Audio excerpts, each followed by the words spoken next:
where the mind is without fear and the head is held high, where knowledge is free.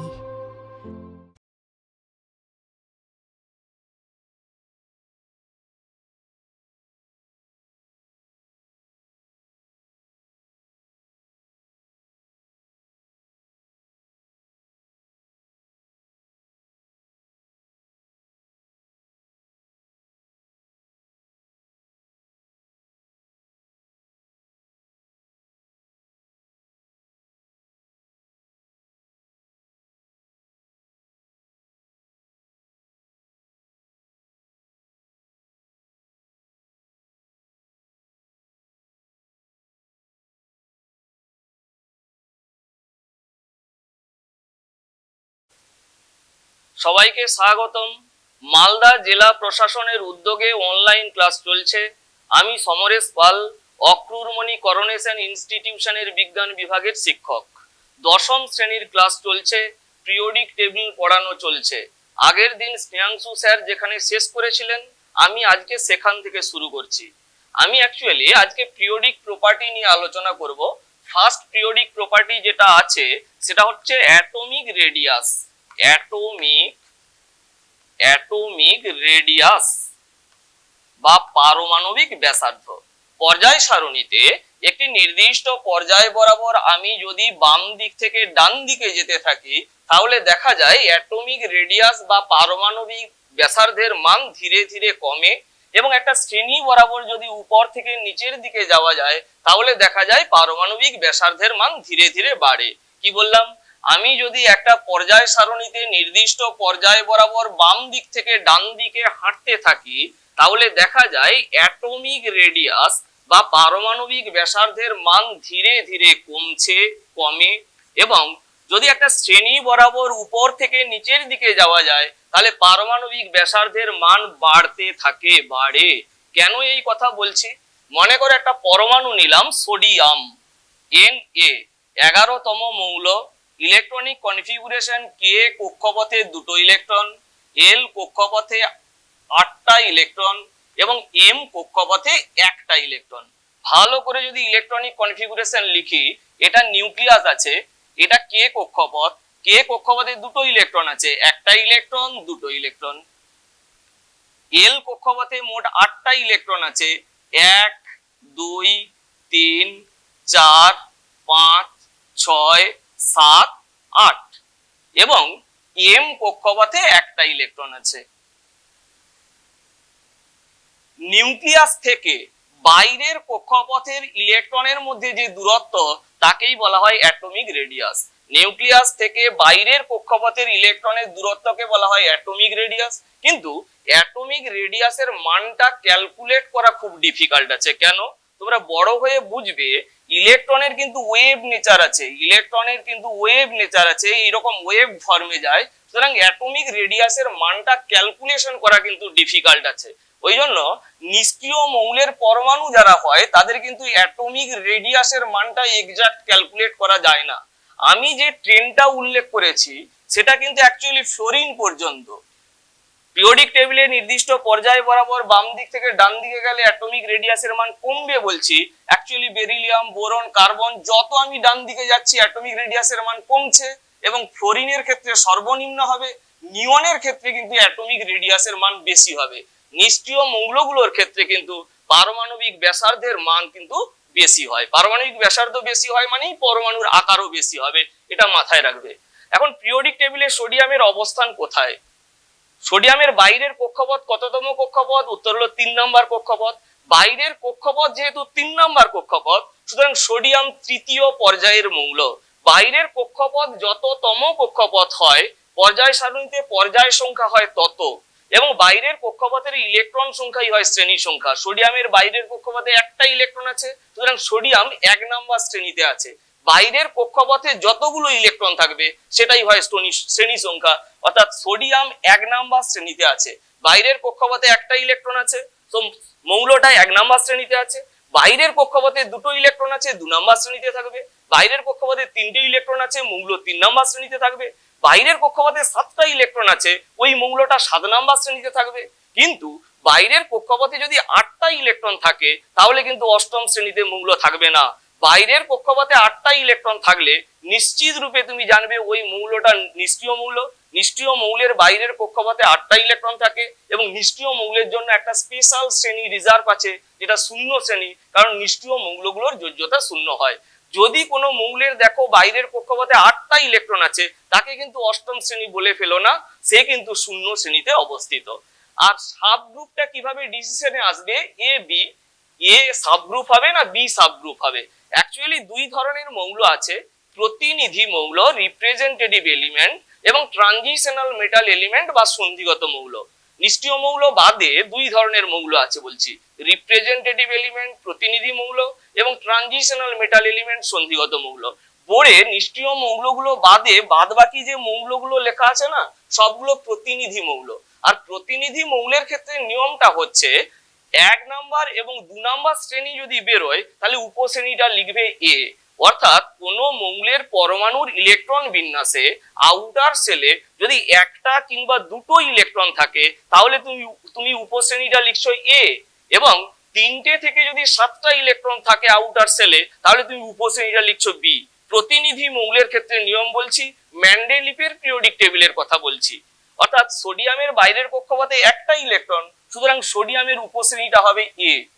Sodium বাইরের কক্ষপথ 3 নম্বর কক্ষপথ, তৃতীয় পর্যায়ে আছে, বাইরের কক্ষপথে একটা ইলেকট্রন 1a শ্রেণীতে আছে। আরো দু একটা প্র্যাকটিস করো। যেমন আমি বললাম অক্সিজেন 8 নম্বর মৌল, কে কক্ষপথে 2টো ইলেকট্রন আছে, এল কক্ষপথে 6টা ইলেকট্রন আছে, বাইরের কক্ষপথ 2 নম্বর কক্ষপথ, সুতরাং দ্বিতীয় পর্যায়ে অক্সিজেন আছে, দ্বিতীয় পর্যায়ে আছে অক্সিজেন, এবং বাইরের কক্ষপথে যেহেতু 6টা ইলেকট্রন আছে সুতরাং ষষ্ঠ শ্রেণীতে উপস্থিত হবে। অক্সিজেন ষষ্ঠ শ্রেণীর মৌল, ষষ্ঠ বি। 6 বেরোলে আমি বলবো বি। 1 এবং 2 যদি ইলেকট্রন থাকে, একটা কিংবা দুটো ইলেকট্রন যদি আউটার সেলে থাকে তাহলে সাব গ্রুপটা লিখবে এ। 3 থেকে যদি 7টা ইলেকট্রন থাকে সাব গ্রুপটা লিখবে বি। রিপ্রেজেন্টেটিভ এলিমেন্টের ক্ষেত্রে এটা হবে এবং মেন্ডেলিপের পিরিয়ডিক টেবিলের ক্ষেত্রে এটা হবে। যেমন মনে করো নিয়ন, নিয়ন 10 নম্বর মৌল, এর ইলেকট্রনিক কনফিগুরেশন কে কক্ষপথে 2টো ইলেকট্রন এবং এল কক্ষপথে 8টা ইলেকট্রন, বাইরের কক্ষপথ 2 নম্বর কক্ষপথ, সুতরাং দ্বিতীয় পর্যায়ে মৌলটা অবস্থিত, এবং বাইরের কক্ষপথে যেহেতু 8টা ইলেকট্রন আছে এটা নিশ্চিত রূপে নিষ্ক্রিয় মৌল এবং সে শূন্য শ্রেণীতে অবস্থিত হবে। ক্লোরিন 17 নম্বর মৌলের নাম ক্লোরিন, কে কক্ষপথে 2টো ইলেকট্রন, এল কক্ষপথে 8টা ইলেকট্রন এবং এম কক্ষপথে মোট 7টা ইলেকট্রন আছে। বাইরের কক্ষপথ 3 নম্বর কক্ষপথ, মৌলটা তৃতীয় পর্যায়ে অবস্থিত এবং বাইরের কক্ষপথে যেহেতু 7টা ইলেকট্রন আছে 7b শ্রেণীতে আছে। ক্লোরিন তৃতীয় পর্যায়ের 7b শ্রেণীতে অবস্থিত। আরেকটা প্র্যাকটিস করাচ্ছি, মনে করো ক্যালসিয়াম, কিছুই নেই, জাস্ট ইলেকট্রনিক কনফিগুরেশন করবে। কে কক্ষপথে 2টো ইলেকট্রন, এল কক্ষপথে 8টা ইলেকট্রন, এম কক্ষপথে 8টা ইলেকট্রন, এম কক্ষপথে 2টো ইলেকট্রন। এর বাইরের কক্ষপথ কততম কক্ষপথ? 4 নম্বর কক্ষপথ। বাইরের কক্ষপথ 4 নম্বর কক্ষপথ, সুতরাং ক্যালসিয়াম নামক মৌলটি চতুর্থ পর্যায়ে আছে এবং বাইরের কক্ষপথে যেহেতু 2টো ইলেকট্রন আছে সুতরাং দ্বিতীয় শ্রেণীতে আছে, 2a শ্রেণী। বাইরের কক্ষপথে একটা ইলেকট্রন কিংবা 2টো ইলেকট্রন থাকলে উপশ্রেণীটা লিখবে এ, এবং 3টে থেকে 7টা ইলেকট্রন থাকলে উপশ্রেণীটা বি লিখবে, এবং বাইরের কক্ষপথে যদি 8টা ইলেকট্রন থাকে সে নিষ্ক্রিয় মৌল, তাকে শূন্য শ্রেণীতে ফেলে দেবে। এখন আমি বলছি পিরিয়ডিক টেবিলে যদি বাম দিক থেকে ডান দিকে আস্তে আস্তে যাই পারমাণবিক ব্যাসার্ধের মান কমে যায়। কেন এই কথা বলছি? দেখো বাম দিক থেকে আস্তে আস্তে ডান দিকে যাচ্ছি, এগুলো সবাই কিন্তু দ্বিতীয় পর্যায়ের মৌল, অর্থাৎ বাইরের কক্ষপথ 2 নম্বর কক্ষপথ। লিথিয়াম, বেরিলিয়াম, বোরন, কার্বন সকলেরই বাইরের কক্ষপথ 2 নম্বর কক্ষপথ, অর্থাৎ এটা 1 নম্বর কক্ষপথ কে কক্ষপথ, এটা 2 নম্বর কক্ষপথ এল কক্ষপথ। দ্বিতীয় পর্যায়ের মৌলগুলোর সকলেরই বাইরের কক্ষপথ 2 নম্বর কক্ষপথ, সুতরাং নিউক্লিয়াস থেকে 2 নম্বর কক্ষপথের দূরত্ব মোটামুটি ফিক্সড। এখন যত আমি বাম দিক থেকে ডান দিকে যাচ্ছি তত দেখো নিউক্লিয়াসের চার্জ বাড়ছে। লিথিয়ামের নিউক্লিয়াসে 3টে প্রোটন আছে, বেরিলিয়ামের নিউক্লিয়াসে 4টে প্রোটন, বোরনের 5টা, কার্বনের 6টা, নিউক্লিয়াসের চার্জ বাড়ছে। তো নিউক্লিয়াসের চার্জ বাড়লে সে কি করবে? বাইরের কক্ষপথের ইলেকট্রনটাকে নিজ কেন্দ্রের দিকে বেশি মাত্রায় টেনে রাখবে, ফলে পারমাণবিক ব্যাসার্ধের মান স্লাইড কিন্তু ছোট হয়ে যাবে। অর্থাৎ পিরিয়ডিক টেবিলে একটা নির্দিষ্ট পর্যায় বরাবর, একটা শ্রেণী বরাবর যদি উপর থেকে আমি নিচের দিকে নামি, তাহলে কিন্তু পারমাণবিক ব্যাসার্ধের মান আস্তে আস্তে বাড়বে। কেন না কক্ষপথের সংখ্যা বেড়ে যাচ্ছে। লিথিয়ামের বাইরের কক্ষপথ 2 নম্বর কক্ষপথ, সোডিয়ামের বাইরের কক্ষপথ 3 নম্বর কক্ষপথ, পটাশিয়ামের 4 নম্বর কক্ষপথ, রুবিডিয়ামের 5 নম্বর কক্ষপথ। কক্ষপথ একটা বাড়ছে। কক্ষপথ বেড়ে যাচ্ছে মানে পারমাণবিক ব্যাসার্ধের মানটা কিন্তু বেড়ে যাচ্ছে। এটা অ্যাটমিক রেডিয়াস গেল। এরপরে আয়নিক ব্যাসার্ধে আসছে। আয়নীয় ব্যাসার্ধ তোমরা জেনে রাখবে, ক্যাটায়নের ব্যাসার্ধ কিন্তু পরমাণুর চেয়ে ছোট হয়। ক্যাটায়নের ব্যাসার্ধ পরমাণু অপেক্ষা ছোট হয়। আমি যদি বলি Na এবং Na+ কার আকার ছোট, না Na+ এর আকারটা ছোট, সোডিয়ামের আকারটা বড়। যদি বলি Cl এবং Cl+ কার আকারটা বড়, না Cl অ্যাটমের আকার বড় হবে, আয়নের আকার, ক্যাটায়নের আকার সবসময় ছোট হবে। কেন ক্যাটায়নের আকার ছোট হয়, না এর পেছনে দুটো কারণ আছে। কিছু কিছু মৌল আছে তাদের আউটার সেলে যতগুলো ইলেকট্রন আছে সবকটাই ইলেকট্রনকে পরিত্যাগ করেই তারা ক্যাটায়নে পরিণত হয়। যাদের ক্ষেত্রে বাইরের কক্ষপথে কম সংখ্যক ইলেকট্রন আছে, বিশেষত ধাতুগুলোর ক্ষেত্রে যাদের কম সংখ্যক ইলেকট্রন আছে, তারা কিন্তু সবকটাই ইলেকট্রন পরিত্যাগ করেই ক্যাটায়ন উৎপন্ন করে। সুতরাং কক্ষপথের সংখ্যা একটা কমে যায়। আমি যদি বলি সোডিয়াম আর Na+, সোডিয়ামের ইলেকট্রনিক কনফিগুরেশন দেখো, K কক্ষপথে 2টো ইলেকট্রন, L কক্ষপথে 8টা ইলেকট্রন এবং M কক্ষপথে 1টা ইলেকট্রন। কিন্তু যদি আমি Na+ এর ইলেকট্রনিক কনফিগুরেশন করি, তাহলে K কক্ষপথে 2টো ইলেকট্রন এবং L কক্ষপথে 8টা ইলেকট্রন আছে। সুতরাং এখানে বাইরের কক্ষপথ 3 নম্বর কক্ষপথ, এখানে বাইরের কক্ষপথ 2 নম্বর কক্ষপথ। ক্যাটায়নের ক্ষেত্রে একটা কক্ষপথ কমে যাচ্ছে। সুতরাং ক্যাটায়নের ক্ষেত্রে তার আয়নীয় ব্যাসার্ধের মান কিন্তু কমে যাবে। যেমন মনে করো ম্যাগনেসিয়াম Mg, Mgর ইলেকট্রন বিন্যাস Mg এর 12তম মৌল, K কক্ষপথে 2টো ইলেকট্রন আছে, L কক্ষপথে 8টা ইলেকট্রন আছে এবং M কক্ষপথে 2টো ইলেকট্রন আছে। বাইরের কক্ষপথে 2টো ইলেকট্রন আছে। ম্যাগনেসিয়াম যখন ক্যাটায়নে পরিণত হবে, বাইরের কক্ষপথে 2টো ইলেকট্রনই কিন্তু এ পরিত্যাগ করবে, একটা ইলেকট্রন পরিত্যাগ করবে না। বাইরের কক্ষপথে যতগুলো ইলেকট্রন আছে সবকটা ইলেকট্রন পরিত্যাগ করেই কিন্তু ম্যাগনেসিয়াম ক্যাটায়নে পরিণত হবে।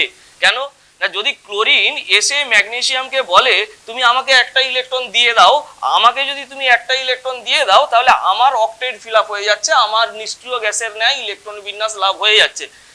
ম্যাগনেসিয়াম কিন্তু ক্লোরিনকে একটা ইলেকট্রন দেবে না। ম্যাগনেসিয়াম ঘুরে বলে দেবে আমি 2টো ইলেকট্রন পরিত্যাগ করতে পারবো, তোমার মতো 2জনকে আমার দরকার, তুমি তোমার মতো আরো একজনকে জোগাড় করো, আমি 2জনকে সেপারেটলি 2টো ইলেকট্রন দিতে পারবো। অর্থাৎ এইভাবে তৈরি হয় MgCl2। অর্থাৎ ধাতুগুলো যাদের ক্ষেত্রে বাইরের কক্ষে কম সংখ্যক ইলেকট্রন আছে, তারা কিন্তু বাইরের কক্ষে উপস্থিত সমস্ত ইলেকট্রনগুলিকে পরিত্যাগ করে কিন্তু ক্যাটায়নে পরিণত হয়। তাদের ক্ষেত্রে কিন্তু কক্ষপথের সংখ্যা কমে যায়, যার জন্য ক্যাটায়নের আয়নীয় ব্যাসার্ধের মান কমে যায়।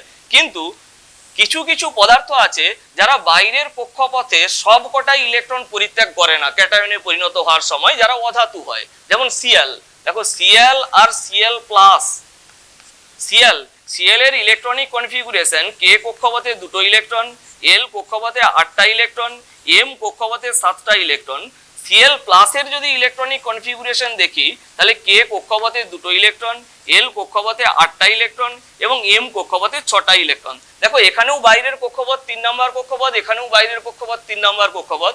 এ কিন্তু বাইরের কক্ষপথের সবকটা ইলেকট্রনকে পরিত্যাগ করেনি, কিন্তু একটা ইলেকট্রন পরিত্যাগ করার সঙ্গে সঙ্গে বাইরের কক্ষপথের কিন্তু ইলেকট্রন সংখ্যা কমে গেছে। অর্থাৎ নিউক্লিয়াস এখন কিন্তু বাইরের কক্ষপথের ইলেকট্রনটাকে বেশি মাত্রায় নিজ কেন্দ্রের দিকে আকর্ষণ করছে। কেন না এখানে ক্লোরিনের 17টা প্রোটন আছে, Cl+ এর মধ্যেও 17টা প্রোটন আছে। এখানে 17টা প্রোটন বাইরের কক্ষপথের 7টা ইলেকট্রনকে আকর্ষণ করছে, আর এখানে 17টা প্রোটন বাইরের কক্ষপথের 6টা ইলেকট্রনকে আকর্ষণ করছে। অপেক্ষাকৃত কম সংখ্যক ইলেকট্রনকে আকর্ষণ করতে হচ্ছে বলে এখানে আকর্ষণ বলটা জোরদার হবে। সুতরাং Cl+ এর আয়নীয় ব্যাসার্ধের মান কিন্তু কমে যাবে।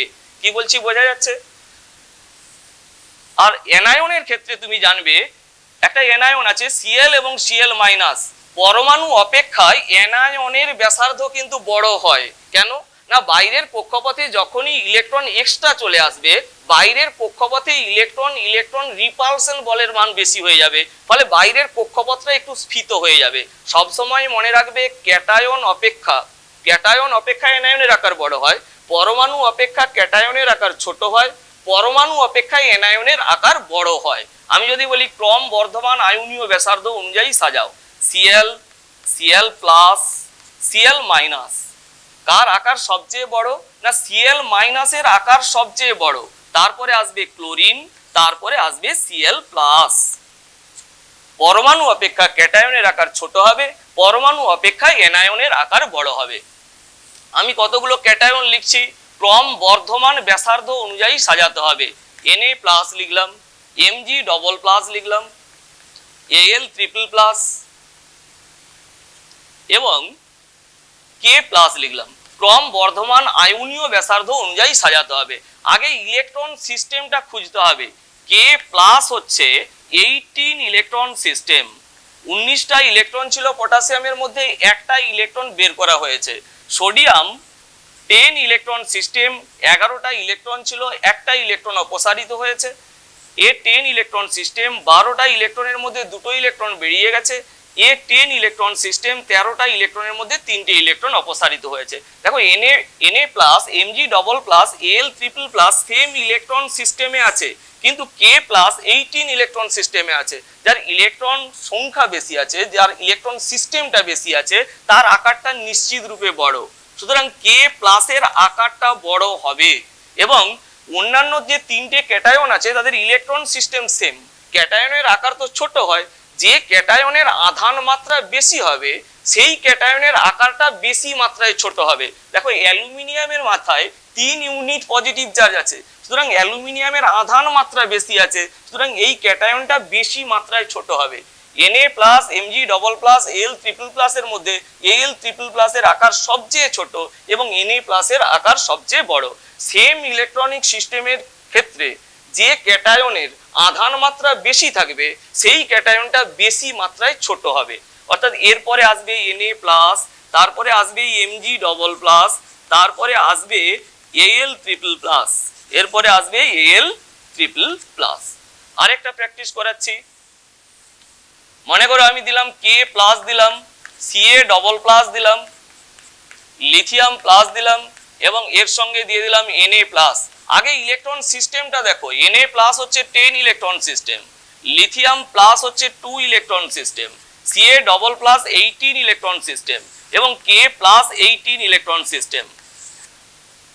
লিথিয়াম প্লাস তার ইলেকট্রন সিস্টেমটা কম, একটাই কক্ষপথ আছে, শুধু K কক্ষপথ, সুতরাং ইলেকট্রন সিস্টেম কম মানে তার আকারটা ছোট।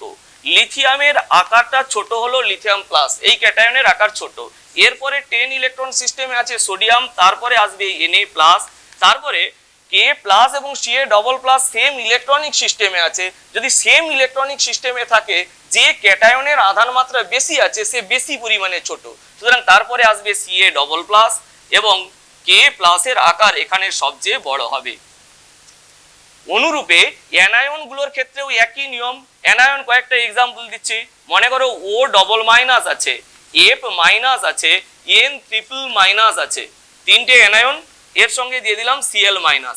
আগে তুমি ইলেকট্রন সিস্টেমটা দেখো, অক্সিজেনের কটা ইলেকট্রন আছে? উত্তর হলো 10 ইলেকট্রন সিস্টেম 10টা। অক্সিজেনের 8টা ইলেকট্রন ছিল, 2টো পেয়েছে, 10টা হয়েছে। ফ্লোরিনের মোট 9টা ইলেকট্রন ছিল, একটা পেয়েছে, 10টা হয়েছে। নাইট্রোজেনের 7টা ইলেকট্রন ছিল, 3টে পেয়েছে, 10টা হয়েছে। সুতরাং O double minus, M minus, N triple minus সব 10 ইলেকট্রন সিস্টেমে আছে এবং Cl মাইনাস ইন টোটাল এখানে 18টা ইলেকট্রন আছে। ক্লোরিনের 17টা ইলেকট্রন ছিল, একটা পেয়েছে, সুতরাং এটা 18 ইলেকট্রন সিস্টেম।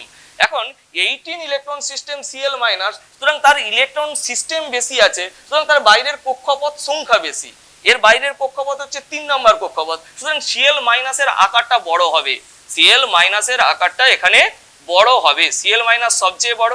এবং এবার সেম ইলেকট্রন সিস্টেমে যদি থাকে, অ্যানায়নের আকার তো পরমাণু অপেক্ষা বড় হয়।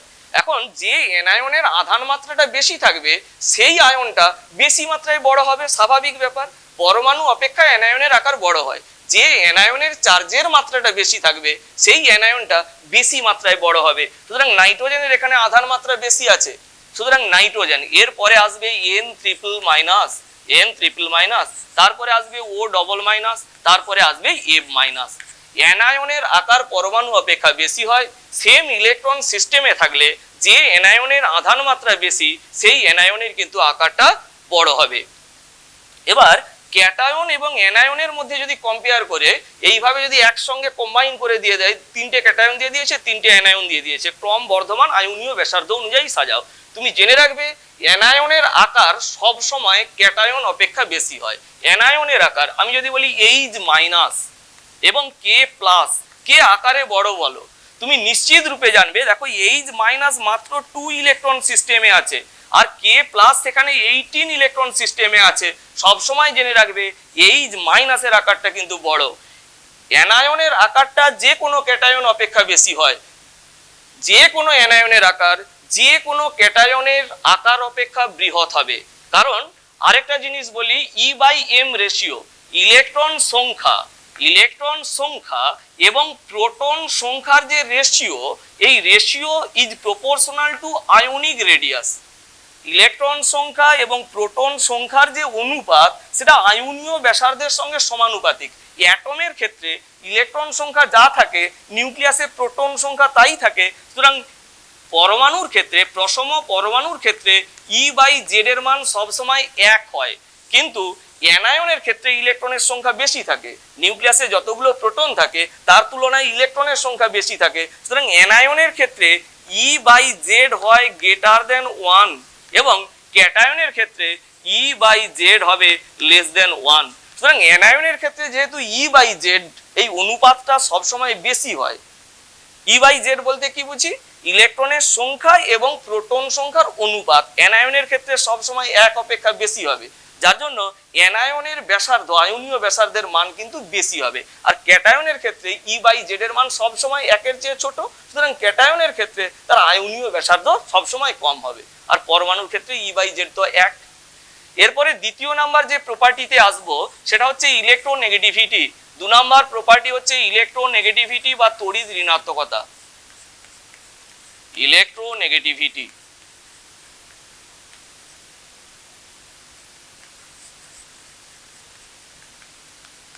ইলেকট্রোনেগেটিভিটি বা তড়িৎ ঋণাত্মকতা কথা কি না, ইলেকট্রনের প্রতি টেন্ডেন্সি। কিরূপ ইলেকট্রনের প্রতি টেন্ডেন্সি না, বন্ড ফরমেশনকারী ইলেকট্রন যুগলের প্রতি টেন্ডেন্সি। মনে করো একটা রাসায়নিক বন্ধন আছে, একটা যৌগ ধরে নিলাম HCl, হাইড্রোজেন ক্লোরাইড। এখানে হাইড্রোজেন এবং ক্লোরিনের মধ্যে যে কেমিক্যাল বন্ডটা তুমি দেখতে পাচ্ছ, এই রাসায়নিক বন্ধনটা তৈরি হয়েছে কিন্তু দুটো ইলেকট্রন নিয়ে। বন্ড তৈরি হয় দুটো ইলেকট্রন নিয়ে, একটা হাইড্রোজেনের ইলেকট্রন, একটা ক্লোরিনের ইলেকট্রন। এই বন্ড ফরমেশনকারী ইলেকট্রন কিন্তু একেবারে মাঝে থাকে না, কিছুটা ক্লোরিনের দিকে টানা হয়ে থাকে, কারণ ক্লোরিনের ইলেকট্রোনেগেটিভিটি বেশি। ক্লোরিনের দিকে এই বন্ড ফরমেশনকারী ইলেকট্রন যুগল কিছুটা টানা হয়ে থাকে। ওই জন্য ক্লোরিনের মাথায় পার্সিয়ালি নেগেটিভ চার্জ তৈরি হয়, হাইড্রোজেনের মাথায় পার্সিয়ালি পজিটিভ চার্জ তৈরি হয়। এই বন্ড ফরমেশনকারী ইলেকট্রন যুগল নিজের দিকে টেনে নেওয়ার যে ক্ষমতা বা টেন্ডেন্সি, তাকেই বলা হয় তড়িৎ ঋণাত্মকতা। তড়িৎ ঋণাত্মকতা কোনো বিচ্ছিন্ন পরমাণুর ধর্ম নয়, যৌগস্থিত পরমাণুর ধর্ম। যৌগস্থিত বা অনুস্থিত কোনো একটা নির্দিষ্ট মৌলের পরমাণু বন্ধন সৃষ্টিকারী ইলেকট্রন জোড়কে নিজ কেন্দ্রের দিকে টেনে নেওয়ার যে ক্ষমতা বা প্রবণতাকে ওই যৌগে ওই মৌলের তড়িৎ ঋণাত্মকতা বলে। অনুস্থিত রাসায়নিক বন্ধনে আবদ্ধ কোনো একটা মৌলের পরমাণুর বন্ড ফরমেশনকারী ইলেকট্রন যুগলকে নিজ কেন্দ্রের দিকে টেনে নেওয়ার ক্ষমতা বা প্রবণতাকে ওই যৌগে ওই মৌলের তড়িৎ ঋণাত্মকতা বলে। এটা বিচ্ছিন্ন পরমাণুর ধর্ম নয়। ইলেকট্রোনেগেটিভিটি জাস্ট টেন্ডেন্সি, প্রবণতা। প্রবণতা কোনো একক হয় না, টেন্ডেন্সি এর কোনো একক নেই, যার জন্য ইলেকট্রোনেগেটিভিটি ইউনিটলেস। ইলেকট্রোনেগেটিভিটির কোনো একক হয় না। অবশ্য মুলিকেন নামক একজন সায়েন্টিস্ট বিচ্ছিন্ন পরমাণুর ধর্ম ধরে নিয়েছিলেন। ইলেকট্রোনেগেটিভিটিকে বিচ্ছিন্ন পরমাণুর ধর্ম ধরে নিয়ে উনি একটা ইকুয়েশন দিয়েছিলেন। ওই ইকুয়েশন থেকে বিভিন্ন মৌলের ইলেকট্রোনেগেটিভিটির মান উনি ক্যালকুলেশন করেছিলেন।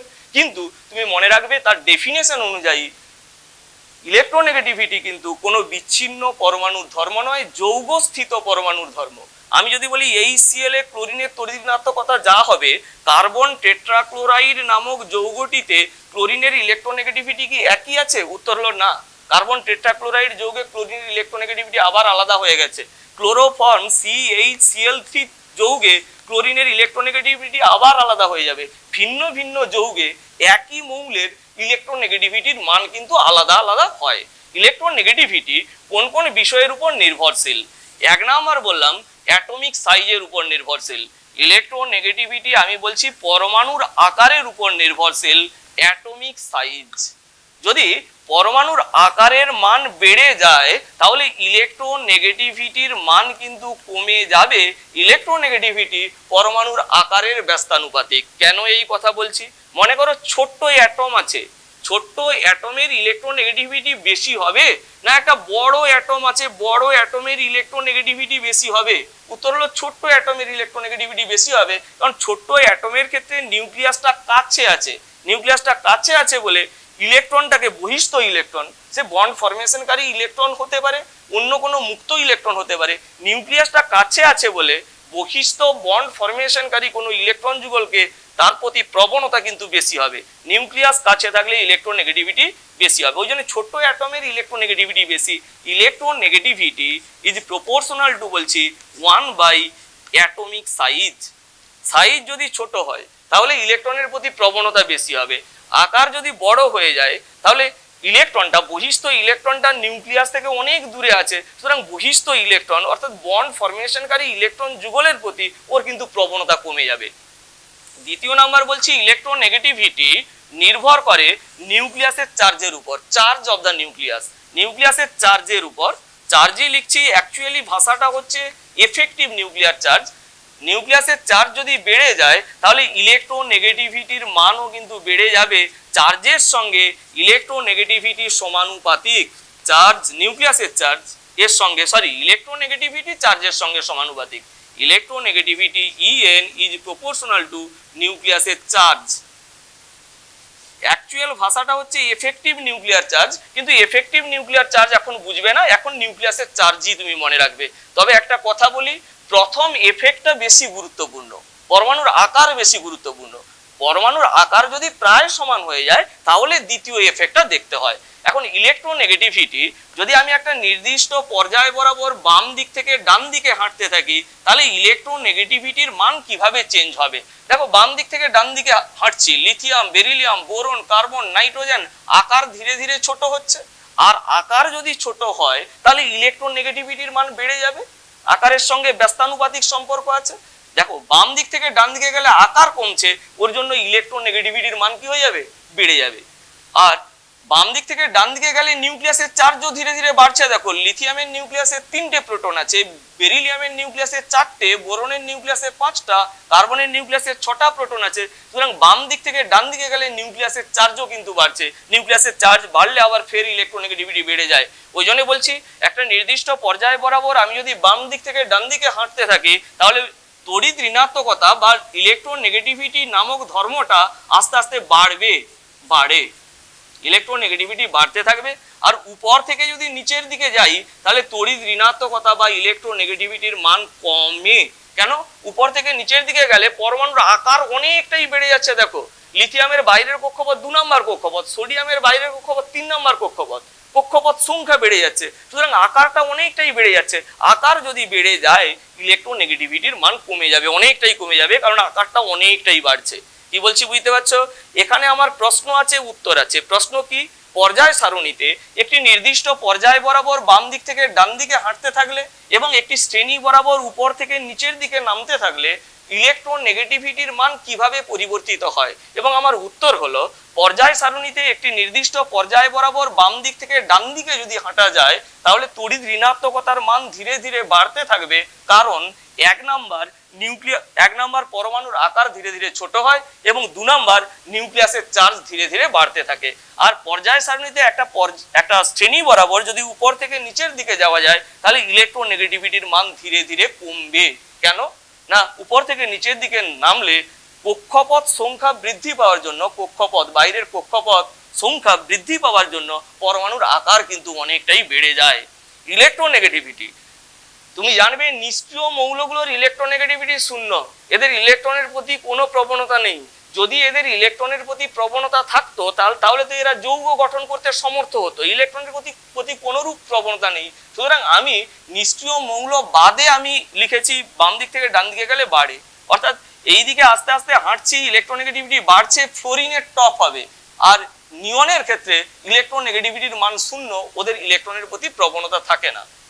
সুতরাং আমি যদি হাইয়েস্ট ইলেকট্রোনেগেটিভ এলিমেন্টকে বিচার করার চেষ্টা করি, এই কর্নারে যে আছে তার ইলেকট্রোনেগেটিভিটি সবচেয়ে বেশি, সুতরাং ফ্লোরিনের ইলেকট্রোনেগেটিভিটি আছে হাইয়েস্ট, এর ইলেকট্রোনেগেটিভিটি আছে হাইয়েস্ট।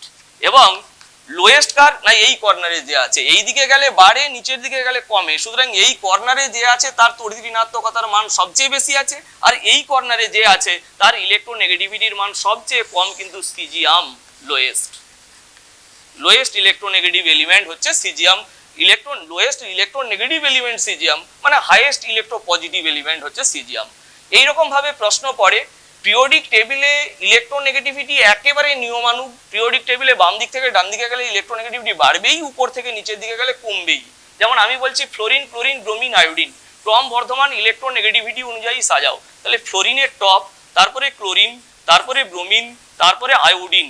কেন না টপ টু বটম ফ্লোরিন উপরে আছে, তার ইলেকট্রোনেগেটিভিটি বেশি, নিচের দিকে নামলে ইলেকট্রোনেগেটিভিটি কমে যায়। সুতরাং ফ্লোরিন, তারপরে ক্লোরিন, তারপরে ব্রোমিন, তারপরে আয়োডিন, হ্যালোজেন যে মৌলগুলো আছে তার মধ্যে ইলেকট্রোনেগেটিভিটি সবচেয়ে বেশি হচ্ছে ফ্লোরিনের, আর সবচেয়ে কম হচ্ছে আয়োডিনের।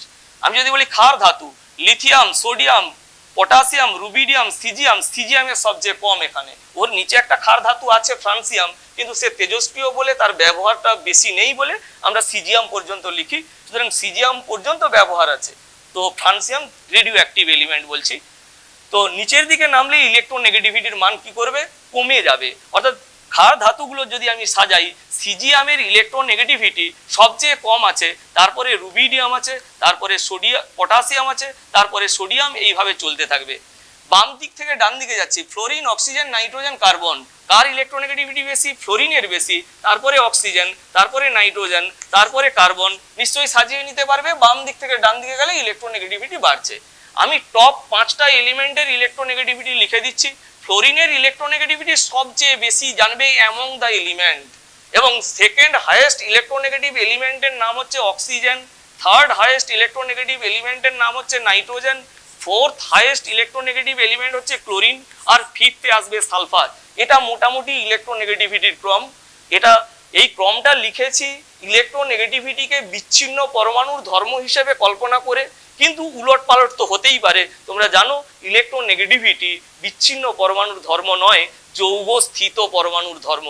যেমন একটা এক্সাম্পল দিচ্ছি আমি, মনে করো acetylene, CH triple bond CH, acetylene, এবং অ্যামোনিয়া।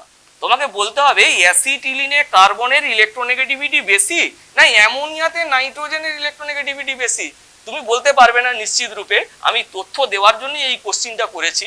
তুমি জানবে যে অ্যাসিটিলিনে কার্বনের ইলেকট্রোনেগেটিভিটি অ্যামোনিয়াতে নাইট্রোজেনের ইলেকট্রোনেগেটিভিটি অপেক্ষা বেশি আছে। অ্যাসিটিলিনে কার্বনের ইলেকট্রোনেগেটিভিটি অ্যামোনিয়ার মধ্যে উপস্থিত নাইট্রোজেন এর ইলেকট্রোনেগেটিভিটি অপেক্ষা কি আছে, বেশি আছে বললাম। দেখো এই ক্রমে লিখেছি কি, নাইট্রোজেনের ইলেকট্রোনেগেটিভিটি 3 নম্বর মৌল লিখেছি, আর কার্বন এই সিরিজের মধ্যেই নেই, কার্বন অনেক বাইরে আছে। তাহলে অমনিতে কার্বনের ইলেকট্রোনেগেটিভিটি কম থাকে, কিন্তু একটা আমি উদাহরণ দিয়ে দিয়েছি, অ্যাসিটিলিন নামক যৌগতে কার্বনের যে ইলেকট্রোনেগেটিভিটি তার মান কিন্তু অনেক বেশি, সে কিন্তু অ্যামোনিয়ার নাইট্রোজেন পরমাণুকে ছাড়িয়ে যাবে ইলেকট্রোনেগেটিভিটির মানটা। সুতরাং ইলেকট্রোনেগেটিভিটি এত ইজি জিনিস নয়, ওই দুটো বিষয়বস্তুর উপরই নির্ভরশীল নয়, আরো অনেক বিষয়বস্তুর উপর নির্ভরশীল, বড় হলে বুঝতে পারবে। 3 নাম্বার যে প্রপার্টিটা আমি পড়াবো পিরিয়ডিক প্রপার্টি, সেটা হচ্ছে আয়নীয় বিভব, আয়োনাইজেশন পোটেনশিয়াল। 3 নম্বর প্রপার্টি আয়নীয় বিভব, আয়নীয় বিভব বা আয়োনাইজেশন পোটেনশিয়াল, আইপি লিখলাম, সংক্ষেপে আইপি লিখলাম, আয়োনাইজেশন পোটেনশিয়াল। দেখো আয়োনাইজেশন পোটেনশিয়ালের আগে ডেফিনেশন বোঝো। গ্যাসীয় মৌলের বিচ্ছিন্ন পরমাণু, কি বললাম, গ্যাসীয় মৌলের বিচ্ছিন্ন পরমাণু। দুটো ভাষা ইউজ করেছি, মৌলটাকে গ্যাসীয় হতে হবে, পরমাণুটাকে বিচ্ছিন্ন হতে হবে। তার বহিস্থ কক্ষপথ থেকে আমি একটা ইলেকট্রনকে অপসারণ করব, তাহলে কি হবে, এই মৌলটা নিশ্চয়ই ক্যাটায়নে পরিণত হবে। কোনো মৌলের বাইর থেকে যদি আমি বা আউটার সেল থেকে যদি ইলেকট্রন আমি বের করে নেই, ওই মৌলটা নিশ্চিত রূপে ক্যাটায়নে পরিণত হবে, গ্যাসিয়াস ক্যাটায়নে পরিণত হবে। এখন এর জন্য শক্তির প্রয়োজন হবে, যে পরিমাণ শক্তির প্রয়োজন হবে সেই পরিমাণ শক্তিটাকে বলা হয় আয়োনাইজেশন পটেনশিয়াল, ন্যূনতম যে পরিমাণ শক্তির প্রয়োজন হবে। কিন্তু ক্যাটায়নটাকে মনে রাখবে গতি শক্তিহীন হতে হবে। কি বললাম? উৎপন্ন ক্যাটায়নটাকে গতি শক্তিহীন হতে হবে। ধীরে ধীরে বলছি।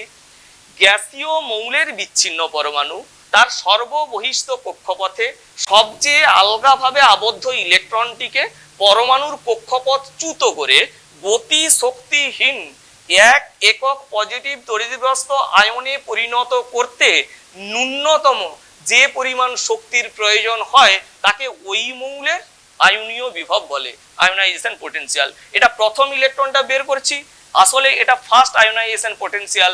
আমি লিখে দিলাম এখানে আয়োনাইজেশন পটেনশিয়াল 1, আয়োনাইজেশন পটেনশিয়াল 1 স্পষ্ট করে লিখছি। যে শক্তিটা লাগছে তাকে বলছি প্রথম আয়নীয় বিভব x প্লাস। গ্যাসীয় মৌলের বিচ্ছিন্ন পরমাণু তার সর্ববহিস্থ কক্ষপথে সবচেয়ে আলগাভাবে আবদ্ধ ইলেকট্রনটিকে পরমাণুর কক্ষপথচ্যুত করব, এক একক পজিটিভ তড়িৎগ্রস্ত আয়নে পরিণত হবে। তার জন্য যে ন্যূনতম শক্তির প্রয়োজন হয় তাকে বলা হয় ফার্স্ট আয়োনাইজেশন পটেনশিয়াল বা প্রথম আয়নীয় বিভব। দ্বিতীয় ইলেকট্রন বের করতে গেলে যে শক্তিটার প্রয়োজন হবে তাকে বলা হয় second ionization potential, ionization potential 2। তাহলে তৈরি হবে x ডবল প্লাস। আবার তৃতীয় ইলেকট্রন বের করতে গেলে যে শক্তির প্রয়োজন হবে, ন্যূনতম যে শক্তির প্রয়োজন হবে সেটাকে বলা হয় থার্ড আয়োনাইজেশন পটেনশিয়াল IP3, তৈরি হবে x ট্রিপল প্লাস। সুতরাং তোমরা জানবে থার্ড আয়োনাইজেশন পটেনশিয়ালের মান বেশি, IP3 এর মান সব সময় বেশি হবে, তারপরে মান আসবে IP2 আয়োনাইজেশন পটেনশিয়াল 2, এবং আয়োনাইজেশন পটেনশিয়াল 1 এর মান কিন্তু সব সময় কম হবে, আয়োনাইজেশন পটেনশিয়াল কম হবে। কেন না? প্রসম মৌলের পরমাণুর কাছ থেকে ইলেকট্রন বের করা খুবই ইজি আছে। প্রসম মৌল সে তো তড়িৎ নিরপেক্ষ, তার কাছ থেকে ইলেকট্রন বের করা খুব ইজি আছে। কিন্তু একটা ইলেকট্রন যখনই বের করে নিচ্ছি, পরমাণুটা যখনই ক্যাটায়নে পরিণত হচ্ছে, ওর আকারটা ছোট হয়ে গেছে। আকারটা ছোট হয়ে গেছে মানে কি? নিউক্লিয়াস বাইরের কক্ষপথের ইলেকট্রনকে আরো বেশি মাত্রায় টেনে রেখেছে, ফলে ওই ইলেকট্রনটাকে এবার পরমাণুর কক্ষপথ চ্যুত করতে কিন্তু বেশি শক্তি দিতে হবে। ওই জন্য বলছি সেকেন্ড আয়োনাইজেশন পটেনশিয়ালের মান সবসময় ফার্স্ট আয়োনাইজেশন পটেনশিয়াল অপেক্ষা বেশি হবে। কি বলছি বোঝার চেষ্টা করো। প্রসম মৌলের পরমাণু, সেখান থেকে ইলেকট্রন অপসারণ করা ইজি ব্যাপার, কারণ ওইটা তড়িৎ নিরপেক্ষ ছিল। পরমাণু মানে কি? তড়িৎ নিরপেক্ষ। কিন্তু যখন সেকেন্ড ইলেকট্রনটা আমি বের করব, সে তো ক্যাটায়নে পরিণত হয়ে গেছে। একটা ইলেকট্রন বের করলেই ও ক্যাটায়নে পরিণত হয়ে গেছে, ক্যাটায়নের আকার ছোট হয়ে গেছে। সুতরাং নিউক্লিয়াস বাইরের কক্ষপথের ইলেকট্রনকে আরো বেশি মাত্রায় টেনে রেখেছে, ফলে দ্বিতীয় ইলেকট্রনটাকে বের করতে বেশি শক্তি লাগবে। আরেকটা সমস্যা আছে, ক্যাটায়ন যখন তৈরি হয়ে যাবে না, ক্যাটায়ন তৈরি হচ্ছে, প্রথম ইলেকট্রন বের করেছি, তাহলে তার চতুর্দিকে কি হয়ে যাবে? একটা পজিটিভ তড়িৎ ক্ষেত্র তৈরি হয়ে যাবে। তাহলে এই পজিটিভ তড়িৎ ক্ষেত্রের মধ্য দিয়ে সেকেন্ড ইলেকট্রনটা যখন বার করতে হবে, কি করতে হবে? সেকেন্ড ইলেকট্রনটাকে ওই পজিটিভ তড়িৎ ক্ষেত্রের মধ্য দিয়ে বহন করে নিয়ে গিয়ে এই তড়িৎ ক্ষেত্রের বাইরে নিক্ষিপ্ত করতে হবে। এখন ক্যাটায়নের চতুর্দিকে একটা পজিটিভ তড়িৎ ক্ষেত্র তৈরি হবে, আমাকে নেগেটিভ তড়িৎগ্রস্ত ইলেকট্রনকে পজিটিভ তড়িৎ ক্ষেত্রের মধ্য দিয়ে বহন করে তড়িৎ ক্ষেত্রের বাইরে নিক্ষিপ্ত করতে হবে। তার জন্য এক্সট্রা শক্তির প্রয়োজন হবে। ওই জন্য বলছি সেকেন্ড আয়োনাইজেশন পটেনশিয়ালের মান অনেক বেশি হবে ফার্স্ট আয়োনাইজেশন পটেনশিয়ালের থেকে। এখানে কিন্তু কোনো ব্যতিক্রম নেই। আয়োনাইজেশন পটেনশিয়াল কোন কোন বিষয়ের বস্তুর উপর নির্ভরশীল? এক নাম্বার বললাম অ্যাটমিক সাইজ, পরমাণুর আকার এস এর উপর নির্ভরশীল। অ্যাটমিক সাইজ যদি বেড়ে যায়, আয়োনাইজেশন পটেনশিয়ালের মান কমে যাবে। কেন না? ছোট্ট অ্যাটম তার নিউক্লিয়াসটা কাছে আছে, বড় অ্যাটম নিউক্লিয়াসটা অনেক দূরে আছে, ছোট্ট অ্যাটম নিউক্লিয়াসটা কাছে আছে। তাহলে আউটার সেলের ইলেকট্রনটাকে সে নিজ কেন্দ্রের দিকে বেশি মাত্রায় আকর্ষণ করে আছে। সুতরাং ওই ইলেকট্রনটাকে কক্ষপথচ্যুত করতে বেশি শক্তি লাগবে। আর বড় অ্যাটমের ক্ষেত্রে বাইরের কক্ষপথের ইলেকট্রনটা অপেক্ষাকৃত আলগাভাবে আবদ্ধ অবস্থায় আছে, ওই ইলেকট্রনটাকে পরমাণুর কক্ষপথচ্যুত করতে অপেক্ষাকৃত কম শক্তি লাগবে। ওই জন্য আমি বলছি ionisation potential is proportional to 1 atomic size, ব্যস্তানুপাতিক, পরমাণুর আকারের সঙ্গে ব্যস্তানুপাতিক। 2 নাম্বার তথ্য দিচ্ছি, আয়োনাইজেশন পোটেনশিয়াল নিউক্লিয়াসের চার্জের উপরও নির্ভরশীল। নিউক্লিয়াসের চার্জ একই কথা বলছি ইলেকট্রোনেগেটিভিটির মতো, নিউক্লিয়াসের চার্জ যদি বেড়ে যায় আয়োনাইজেশন পোটেনশিয়ালের মান বেড়ে যাবে। কেন? নিউক্লিয়াসের চার্জ বেশি থাকলে বাইরের কক্ষপথের ইলেকট্রনকে সে বেশি মাত্রায় নিজ কেন্দ্রের দিকে টেনে রাখবে, ফলে ওই ইলেকট্রনটাকে কক্ষপথ থেকে বার করতে গেলে বেশি শক্তি লাগবে, ওই জন্য আয়োনাইজেশন পোটেনশিয়াল বেড়ে যাবে। আর 3 নাম্বার বললাম ইলেকট্রন নেগেটিভিটি যদি বেড়ে যায় কারো, তাহলে আয়োনাইজেশন পোটেনশিয়াল বেড়ে যাবে। ইলেকট্রন নেগেটিভিটি মানে কি? ইলেকট্রনের প্রতি প্রবণতা। একটা অ্যাটমের ইলেকট্রনের প্রতি প্রবণতা আছে, তার মানে সেই ইলেকট্রন গ্রহণ করতে চায়। যদি ওই পরমাণুর ক্ষেত্রে যদি আমি ইলেকট্রনকে অপসারণ করতে চাই তাহলে বেশি শক্তি লাগবে। একটা মৌল মনে করো যার ইলেকট্রন নেগেটিভিটি বেশি, সেই ইলেকট্রনটাকে আঁকড়ে ধরে রাখার চেষ্টা করবে। ইলেকট্রন নেগেটিভিটি মানে ইলেকট্রনের প্রতি প্রবণতা আছে, সে ওই ইলেকট্রনটাকে আঁকড়ে ধরে রাখার চেষ্টা করবে। তাহলে ওই ইলেকট্রনটাকে কক্ষপথচ্যুত করতে আমাকে বেশি শক্তি দিতে হবে। ওই জন্য বলছি ইলেকট্রন নেগেটিভিটি বেড়ে গেলে আয়োনাইজেশন পোটেনশিয়ালের মান বেড়ে যায়। একটা নির্দিষ্ট পর্যায় বরাবর আমি যদি বাম দিক থেকে ডান দিকে হাঁটি, আয়োনাইজেশন পোটেনশিয়ালের মান কিন্তু আস্তে আস্তে বাড়বে। কেন না? এখানে 3টে এফেক্টিভ পজিটিভ আছে। দেখো, লিথিয়াম, বেরিলিয়াম, বোরন, কার্বন, যত আমি বাম দিক থেকে ডান দিকে যাচ্ছি অ্যাটমিক সাইজ কিন্তু কমছে। পারমাণবিক ব্যাসার্ধ বা পরমাণুর আকার যদি কমে তাহলে আয়োনাইজেশন পোটেনশিয়াল বাড়বে। তাহলে পরমাণুর আকার কমছে, ওই জন্য আয়োনাইজেশন পোটেনশিয়াল বাড়বে। নিউক্লিয়াসের চার্জ আস্তে আস্তে বাড়ছে। লিথিয়ামের নিউক্লিয়াসে 3টে প্রোটন, বেরিলিয়ামের 4টা, বোরনের 5টা। নিউক্লিয়াসের চার্জ বাড়ছে। নিউক্লিয়াসের চার্জ বাড়লে আয়োনাইজেশন পোটেনশিয়ালের মান কি হবে? বেশি হবে। ইলেকট্রন নেগেটিভিটি, বাম দিক থেকে ডান দিকে গেলে ইলেকট্রন নেগেটিভিটির মানও বাড়ছে, একটু আগে দেখলাম। সুতরাং বাম দিক থেকে ডান দিকে গেলে আয়োনাইজেশন পোটেনশিয়াল বাড়বে। উপর থেকে নিচের দিকে গেলে আয়োনাইজেশন পোটেনশিয়াল কমবে। আয়োনাইজেশন পোটেনশিয়ালের মান কমবে। কেন না? এখানে চার্জের ব্যাপারটা আনার দরকার নেই। এফেক্টিভ নিউক্লিয়ার চার্জ, তুমি বলবে পরমাণুর আকার বাড়ছে, উপর থেকে নিচের দিকে যাচ্ছি মানে পরমাণুর আকার বাড়ছে, তার জন্য আয়োনাইজেশন পোটেনশিয়াল কমবে। আর ইলেকট্রোনেগেটিভিটি কমছে, ইলেকট্রোনেগেটিভিটি কমার জন্য আয়োনাইজেশন পোটেনশিয়ালের মান কমবে। আর আয়োনাইজেশন পোটেনশিয়ালের ইউনিট তুমি জানবে কিছু পরিমাণ শক্তি। তো শক্তি বললাম তো, বাইরের কক্ষপথ থেকে ইলেকট্রনটাকে কক্ষপথচ্যুত করতে ন্যূনতম যে পরিমাণ শক্তি লাগে, তাহলে শক্তির এককের সঙ্গে সমান আয়োনাইজেশন পোটেনশিয়াল।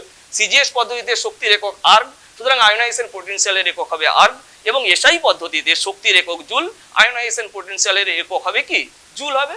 আর আরেকটা জিনিস মনে রাখবে, আয়োনাইজেশন পোটেনশিয়াল কিন্তু ইলেকট্রন নেগেটিভিটির মতো পিরিয়ডিক টেবিলে একেবারে নিয়মিতভাবে পরিবর্তিত হয় না। এখানে অসংখ্য ব্যতিক্রম আছে, কিন্তু ব্যতিক্রমী জায়গাগুলো তুমি বুঝতে পারবে না। প্রথমেই বলে রাখি, নিষ্ক্রিয় মৌলগুলোর আয়োনাইজেশন পোটেনশিয়াল কিন্তু অনেক বেশি, কারণ নিষ্ক্রিয় মৌলের স্টেবল ইলেকট্রনিক কনফিগুরেশন আছে। সেই মৌলের বাইরের কক্ষপথ থেকে ইলেকট্রন অপসারিত করা কিন্তু খুবই মুশকিল আছে। যদি বাইরের কক্ষপথ থেকে ইলেকট্রন অপসারিত করা যেত তাহলে নিষ্ক্রিয় মৌলগুলো কিন্তু যৌগ গঠন করতে সমর্থ হতো। একমাত্র নিষ্ক্রিয় মৌলগুলোর মধ্যে জেননের আয়োনাইজেশন পোটেনশিয়াল কম আছে, ঠিক আছে, সেটা অক্সিজেনের সঙ্গে সমান আছে, 10.2 ইলেকট্রন ভোল্টের মতো আছে। জেনন বাদে সমস্ত নিষ্ক্রিয় মৌলের তোমার আয়োনাইজেশন পোটেনশিয়ালের মান কিন্তু বেশি আছে। ওই জন্য অ্যামং দ্য এলিমেন্ট হিলিয়ামের আয়োনাইজেশন পোটেনশিয়ালের মান সবচেয়ে বেশি। হিলিয়ামের আয়োনাইজেশন পোটেনশিয়াল সবচেয়ে বেশি। নিষ্ক্রিয় মৌলগুলোর মধ্যে হিলিয়ামের আবার আকারটা ছোট, আবার স্টেবল ইলেকট্রনিক কনফিগুরেশন আছে। আকার ছোট মানে কি? নিউক্লিয়াস কাছে আছে, আবার স্টেবল ইলেকট্রনিক কনফিগুরেশন আছে। কে কক্ষপথে ম্যাক্সিমাম 2টো ইলেকট্রনই থাকতে পারে, আর হিলিয়ামের কে কক্ষপথে 2টো ইলেকট্রন আছে। স্টেবল ইলেকট্রনিক কনফিগুরেশন এবং আকারটা ছোট হয়ে যাওয়ার জন্য হিলিয়ামের কিন্তু আয়োনাইজেশন পোটেনশিয়ালের মান হবে হাইয়েস্ট।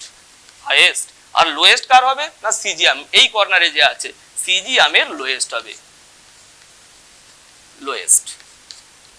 আর তুমি জানবে বাম দিক থেকে ডান দিকে গেলে আয়োনাইজেশন পোটেনশিয়ালের মান ধীরে ধীরে বাড়বে বলেছি, কিন্তু খেয়াল রাখবে গ্রুপ 5 এবং গ্রুপ 6 এর মধ্যে ইন্টারচেঞ্জ করতে হবে, গ্রুপ 2 এবং গ্রুপ 3 এর মধ্যে কিন্তু ইন্টারচেঞ্জ করতে হবে। ঠিক আছে, এটা না বুঝে কিন্তু করতে হবে। এখন বুঝতে পারবে না, ফুন্ডের সূত্র আছে, অরবিটালের ব্যাপার আছে। সুতরাং তোমাকে মনে রাখতে হবে গ্রুপ 5 এবং গ্রুপ 6 এর মধ্যে ইন্টারচেঞ্জ করতে হবে, গ্রুপ 2 এবং গ্রুপ 3 এর মধ্যে ইন্টারচেঞ্জ করতে হবে। কি বললাম? মনে করো দ্বিতীয় পর্যায়ের মৌলগুলোকে আমি ক্রম বর্ধমান আয়োনাইজেশন পোটেনশিয়াল আইপি অনুযায়ী সাজাবো। টপ তো নিয়ন, নিষ্ক্রিয় মৌলের আয়োনাইজেশন পোটেনশিয়াল সবচেয়ে বেশি হয়, নিয়ন টপ হলো, তারপরে আসবে ফ্লোরিন, তারপরে তো আসা উচিত ছিল অক্সিজেন, তারপরে কি আছে? অক্সিজেন আছে। কিন্তু আমি বলছি 5 এবং 6 এই দুটো গ্রুপের মধ্যে ইন্টারচেঞ্জ করতে হবে। অর্থাৎ এরপরে কিন্তু নাইট্রোজেন আসবে, তারপরে কিন্তু অক্সিজেনের আয়োনাইজেশন পোটেনশিয়াল। নাইট্রোজেনের আয়োনাইজেশন পোটেনশিয়াল বেশি অক্সিজেন অপেক্ষা। তারপরে কার্বন যেরকম ছিল কার্বন লিখে দিলাম। তারপরে বোরন আসা উচিত, কিন্তু আসবে বেরিলিয়াম। গ্রুপ 2 এবং গ্রুপ 3 এর মধ্যে ইন্টারচেঞ্জ করতে হবে, আসবে বেরিলিয়াম, তারপরে আসবে কিন্তু বোরন, তারপরে আসবে বোরন। ওকে, গ্রুপ 3 এলিমেন্ট গুলো, সরি তৃতীয় পর্যায়ের মৌলগুলোকে আমি সাজিয়ে নিচ্ছি। আর্গনের টপ হবে, আর্গন তো নিষ্ক্রিয় মৌল। তারপরে কে আসবে না ক্লোরিন আসবে। তারপরে কে আসবে না ফসফরাস সালফারের মধ্যে ইন্টারচেঞ্জ হবে। গ্রুপ 5 এবং গ্রুপ 6 এলিমেন্ট গুলোর মধ্যে ইন্টারচেঞ্জ করতে হবে আয়োনাইজেশন পোটেনশিয়াল। অ্যাকচুয়ালি সালফার ডান দিকে আছে, তো বাম দিক থেকে ডান দিকে গেলে তো বাড়ে, তাহলে সালফারের তো বেশি হওয়া উচিত ছিল আয়োনাইজেশন পোটেনশিয়াল, কিন্তু বেশি হবে ফসফরাসের। এই জায়গায় ইন্টারচেঞ্জ করতে হবে।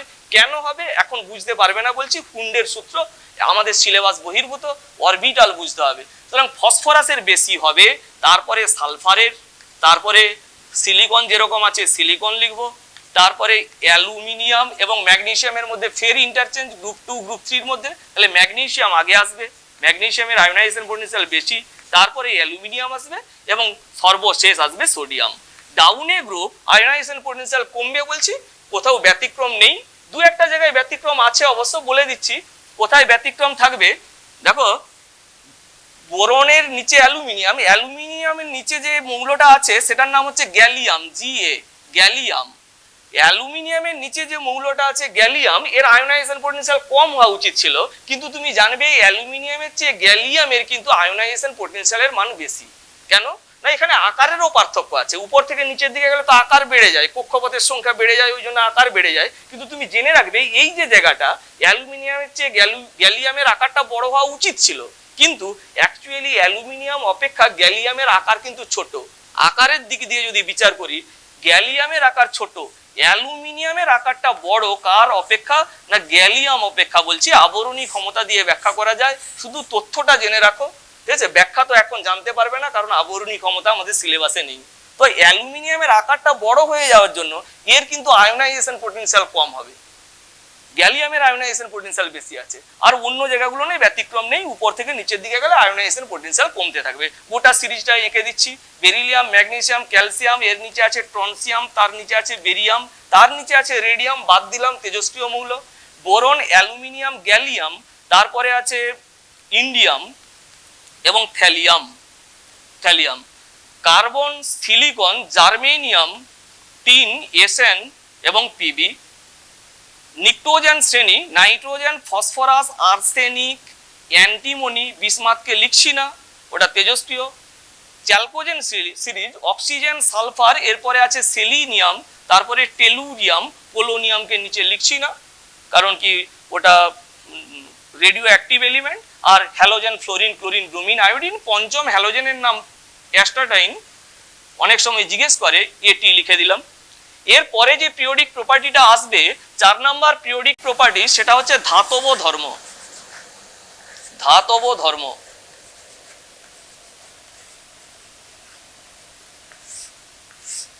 Metallic character. অ্যাকচুয়ালি ধাতব ধর্ম, ইলেকট্রোপজিটিভিটি মানে কি না ইলেকট্রন পরিত্যাগের প্রবণতা। যার ইলেকট্রনের পরিত্যাগের প্রবণতা বেশি তার ধাতব ধর্ম বেশি। আর ইলেকট্রন কারা পরিত্যাগ করতে চায় না ধাতুরা পরিত্যাগ করতে চায়। অর্থাৎ পিরিয়ডিক টেবিলে যারা বাম দিকের মৌল, যাদের বাইরের কক্ষপথে কম সংখ্যক ইলেকট্রন আছে, তাদের কিন্তু ইলেকট্রন পরিত্যাগ করার প্রবণতা অনেক বেশি আছে, কারণ ইলেকট্রন পরিত্যাগ করলে তারা নিষ্ক্রিয় মৌলের কাঠামোটা লাভ করতে পারবে। সুতরাং বাম দিকে ধাতুরা থাকে এবং ডান দিকে থাকে অধাতুরা, ঠিক আছে? পিরিয়ডিক টেবিলে বাম দিকে থাকে ধাতু এবং ডান দিকে থাকে অধাতুরা। ডান দিকে যারা আছে তাদের ইলেকট্রন পরিত্যাগের প্রবণতা নেই, ইলেকট্রন গ্রহণের প্রবণতা আছে। দেখো একটা ইলেকট্রনিক কনফিগুরেশন এঁকে বোঝানোর চেষ্টা করছি। যেমন ম্যাগনেসিয়াম আমি বললাম, ম্যাগনেসিয়ামের ইলেকট্রনিক কনফিগুরেশন কে কক্ষপথে 2টো ইলেকট্রন, এল কক্ষপথে 8টা ইলেকট্রন, এম কক্ষপথে 2টো ইলেকট্রন, তাই তো? তাহলে ম্যাগনেসিয়াম তো ইনার্ট গ্যাসের ইলেকট্রন বিন্যাস লাভের চেষ্টা করবে। প্রত্যেকটা মৌল চাই নিষ্ক্রিয় গ্যাসের ন্যায় ইলেকট্রন বিন্যাস লাভ করতে। সুতরাং এ চাইবে বাইরের কক্ষপথে 8টা ইলেকট্রন রাখতে। সমস্ত মৌলই চাই বাইরের কক্ষপথে 8টা ইলেকট্রন রাখতে এবং নিষ্ক্রিয় গ্যাসের ন্যায় ইলেকট্রন বিন্যাস লাভ করার চেষ্টা করতে। অ্যাকচুয়ালি 3টে এলিমেন্ট আছে হাইড্রোজেন, লিথিয়াম এবং বেরিলিয়াম এই তিনটে মৌল বাইরের কক্ষপথে দুটো ইলেকট্রন রাখতে চায়, দ্বৈত পূর্তি করতে চায়। এরা হিলিয়ামের ন্যায় ইলেকট্রন বিন্যাস লাভ করতে চায়। তিনটে মৌল বাদে হাইড্রোজেন, লিথিয়াম, বেরিলিয়ামের টেন্ডেন্সি আছে দ্বৈত পূর্তি করা। বাকি সমস্ত রিপ্রেজেন্টেটিভ এলিমেন্টের প্রবণতা আছে কি না বাইরের কক্ষপথে 8টা ইলেকট্রন রাখবে। সুতরাং ম্যাগনেসিয়ামও চাইছে বাইরের কক্ষপথে 8টা ইলেকট্রন রাখবে। কি করলে রাখতে পারবে? যদি বাইরের কক্ষপথ থেকে সে দুটো ইলেকট্রন পরিত্যাগ করে তাহলে বাইরের কক্ষপথে সে 8টা ইলেকট্রন রাখতে পারছে। কিংবা যদি বাইরের কক্ষপথে সে 6টা ইলেকট্রন গ্রহণ করতে পারে তাহলেও এই বাইরের কক্ষপথে 8টা ইলেকট্রন হয়ে যাচ্ছে। এবার তুমি বিচার করো দুটো ইলেকট্রন পরিত্যাগ করা সহজ না 6টা ইলেকট্রন গ্রহণ করা সহজ? উত্তর হলো 6টা ইলেকট্রন গ্রহণ করার অপেক্ষা দুটো ইলেকট্রন পরিত্যাগ করা ইজি আছে। সুতরাং ম্যাগনেসিয়াম ইলেকট্রন পরিত্যাগ করতে চাইবে। যারা ইলেকট্রন পরিত্যাগ করার প্রবণতা থাকে তাদের ধাতব ধর্ম বেশি থাকে। সুতরাং ম্যাগনেসিয়াম হচ্ছে ধাতু। ওই জন্য বলছি বাম দিকের এলিমেন্ট গুলো যাদের বাইরের কক্ষপথে ইলেকট্রন সংখ্যা কম তাদের কিন্তু ইলেকট্রন পরিত্যাগের প্রবণতা থাকে, ওই জন্য তাদের ধাতব ধর্ম বেশি থাকে। আর ডান দিকের এলিমেন্টের একটা ইলেকট্রনিক কনফিগারেশন দেখাচ্ছি, বুঝতে পারবে। ক্লোরিনের ইলেকট্রন বিন্যাস, ক্লোরিনের কে কক্ষপথে দুটো ইলেকট্রন, এল কক্ষপথে 8টা ইলেকট্রন এবং এম কক্ষপথে আছে 7টা ইলেকট্রন আছে। তো বাইরের কক্ষপথে কটা ইলেকট্রন আছে? উত্তর হলো 7টা ইলেকট্রন। বাইরের কক্ষপথে যদি 8টা ইলেকট্রন রাখতে চায় ও কি করবে? একটা ইলেকট্রন গ্রহণ করলে ওর 8টা হয়ে যাবে ইলেকট্রন। কিংবা ও যদি 7টা ইলেকট্রন পরিত্যাগ করে তাহলেও বাইরের কক্ষপথে 8টা ইলেকট্রন হবে। তাহলে একটা ইলেকট্রন গ্রহণ করা ইজি না 7টা ইলেকট্রন পরিত্যাগ করা ইজি? উত্তর হলো একটা ইলেকট্রন গ্রহণ করা ইজি আছে। সুতরাং ক্লোরিন একটা মৌলিক পদার্থ যে কিন্তু ইলেকট্রন গ্রহণ করতে চায়। যারা ইলেকট্রন গ্রহণ করতে চায় তারা কিন্তু অধাতু হয়, যারা ইলেকট্রন পরিত্যাগ করতে চায় তারা হচ্ছে ধাতু হয়। ওই জন্য বলছি ধাতব ধর্ম, মেটালিক ক্যারেক্টার পিরিয়ডিক টেবিলে বাম দিক থেকে ডান দিকে যদি যায় তাহলে কিন্তু মেটালিক ক্যারেক্টারের মান কমে যাবে, আর উপর থেকে নিচের দিকে গেলে মেটালিক ক্যারেক্টার ধাতব ধর্ম বাড়বে। কেন না উপর থেকে নিচের দিকে গেলে আকারটা বেড়ে যাচ্ছে। ক্যালসিয়ামের আকারটা সিজিয়ামের আকারটা অনেক বড়। সুতরাং বাইরের কক্ষপথের ইলেকট্রনটা অধিকতর আলগাভাবে আবদ্ধ অবস্থায় আছে। ওই ইলেকট্রনটা সহজে বাইরের কক্ষপথ থেকে বেরিয়ে আসতে পারবে। বাইরের কক্ষপথ থেকে যত সহজে ইলেকট্রন বাইরে বেরিয়ে আসবে তত কিন্তু ওর ধাতব ধর্ম বেশি হবে। সুতরাং উপর থেকে নিচের দিকে গেলে মেটালিক ক্যারেক্টারটা বাড়বে। এটা ধাতব ধর্ম বলছি, ধাতব ধর্ম। আর অধাতব ধর্ম হবে ধাতব ধর্মের ঠিক উল্টোটা। অধাতব ধর্মের যদি ক্রম বলি, অধাতব ধর্ম এর ক্রম হচ্ছে বাম দিক থেকে ডান দিকে গেলে বাড়ে, আর উপর থেকে নিচের দিকে গেলে অধাতব ধর্ম হচ্ছে কমে। ধাতব ধর্ম যা হবে তার উল্টোটা হবে। ধাতব ধর্ম মানে ইলেকট্রোপজিটিভিটি মানে কি না ইলেকট্রন পরিত্যাগ করার ধর্ম। অধাতব ধর্ম মানে কি ইলেকট্রন গ্রহণ করার ধর্ম। যার ইলেকট্রন পরিত্যাগ করার ধর্মটা বেশি আছে তার ইলেকট্রন গ্রহণ করার ধর্মটা কম আছে, স্বাভাবিক ব্যাপার। আর তোমরা নাম জানো 1A শ্রেণীকে বলা হয় ক্ষার ধাতুর শ্রেণী, এগুলো ধাতু। 2A এই শ্রেণীটাকে বলা হয় ক্ষারীয় মৃত্তিকা ধাতুর শ্রেণী, এদের নামই বলছে ধাতু। সুতরাং পিরিয়ডিক টেবিলে যত বাম দিক থেকে ডান দিকে যাবে তত ধাতব ধর্ম কমবে, অধাতব ধর্ম বাড়বে। আর মনে রাখবে ধাতব ধর্ম মানেই কিন্তু বিজারণ ধর্ম। ধাতব ধর্ম আর বিজারণ ধর্ম একই। এইখানেই আমি লিখে দিলাম বিজারণ ধর্ম।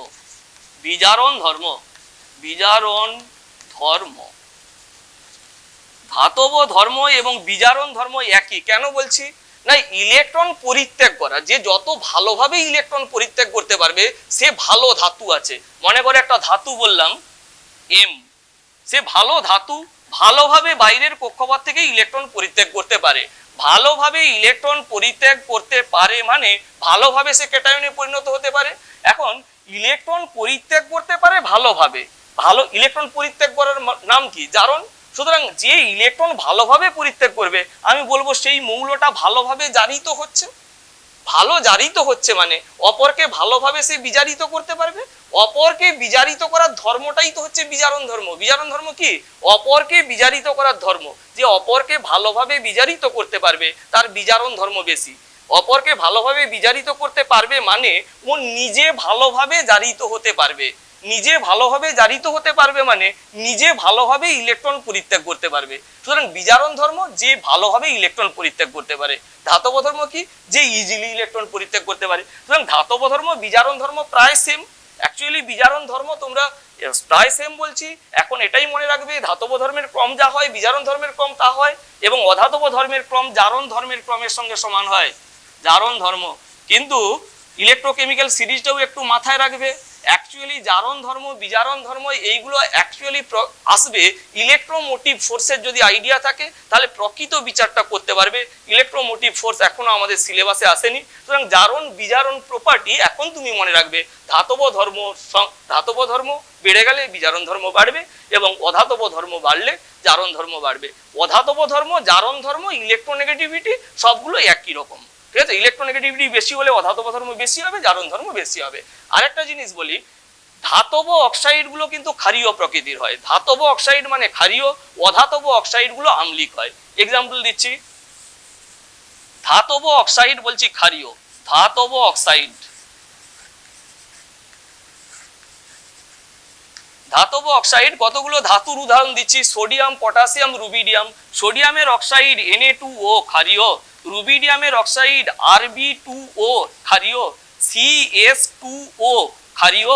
ধাতব অক্সাইড মানে ক্ষারীয় হবে।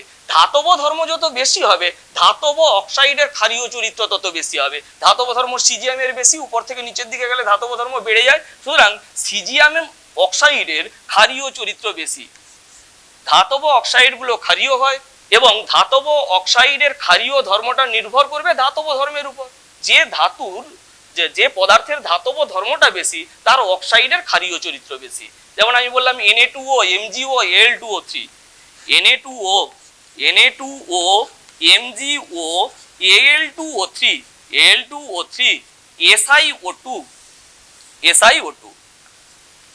SiO2। বাম দিক থেকে ডান দিকে যাচ্ছি আমি, ধাতব ধর্ম কমছে। ধাতব ধর্ম কমছে মানে অক্সাইডের ক্ষারীয় ধর্ম কমছে। Na2O ক্ষারধর্মী, MgO ক্ষারধর্মী, কিন্তু ক্ষারধর্মিতা কমে গেল। Al2O3 ক্ষারধর্মিতা আরো কমে গেল, কিছুটা আম্লিক ক্যারেক্টার তৈরি হলো। Al2O3 কে বলা হয় উভধর্মী অক্সাইড, এবং SiO2 একবারে কমপ্লিটলি আম্লিক। সুতরাং P2O5 আরো বেশি আম্লিক, SO2 আরো বেশি আম্লিক। আবার বিপরীতভাবে বলতে পারি ধাতব অক্সাইড গুলো ক্ষারীয় হয়, কিন্তু ব্যতিক্রম আছে। দুটো আম্লিক অক্সাইডের নাম আমি বলে দিচ্ছি, তোমরা ক্লাস 9-এ পড়েছো, Cr2O3 ক্রোমিয়াম ট্রাইঅক্সাইড, এবং ম্যাঙ্গানিজ হেপ্টক্সাইড Mn2O7 ক্লাস 9-এ পড়েছো। এগুলো ধাতব অক্সাইড, কিন্তু আম্লিক প্রকৃতির হয়। অপরদিকে অধাতব অক্সাইড গুলো আম্লিক হয়, ধাতব অক্সাইড ক্ষারীয় হয়। এই দুটো ধাতব অক্সাইড কিন্তু আম্লিক প্রকৃতির হয়। অধাতব অক্সাইড গুলো, অধাতব অক্সাইড এরা অধাতব অক্সাইড মানেই অম্লধর্মী, অর্থাৎ CO2 কার্বন অধাতু, CO2 আম্লিক, সালফার অধাতু, SO2 আম্লিক, ফসফরাস অধাতু, P2O5 আম্লিক, Cl অধাতু, Cl2O আম্লিক, ঠিক আছে?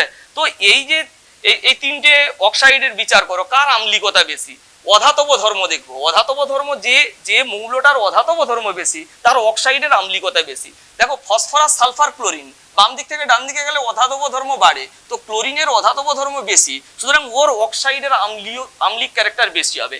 আম্লিক ক্যারেক্টার অনুযায়ী তিনটে অক্সাইডকে যদি সাজাই, এটা হবে 1 নাম্বার, এটা হবে 2 নাম্বার, এটা হবে 3 নাম্বার, ঠিক আছে? অধাতব অক্সাইড যেমন আমি বললাম CO2, NO2, B2O3, CO2 এবং NO2, কার আম্লিক ধর্ম বেশি? অক্সাইডের আম্লিক চরিত্র।